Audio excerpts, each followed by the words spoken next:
విజయాన్ని సంపూర్ణ కీర్తినిచ్చేటటువంటి ఆంజనేయ స్వామిని కొలిసినట్టయితే మరి ప్రజలందరూ సుభిక్షంగా ఉంటారని చెప్పి మనందరం కూడా బలంగా నమ్ముతాం.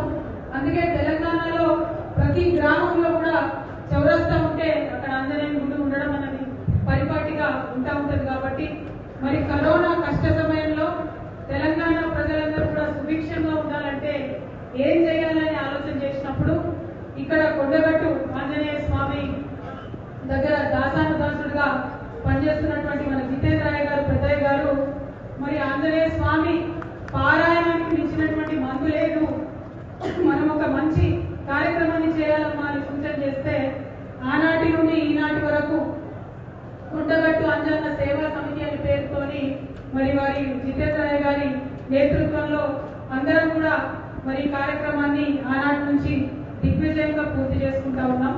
మరి ఎంతో మంది మిత్రులు యువ మిత్రులు ఆంజనేయ స్వామి మాల వేసుకుంటారు.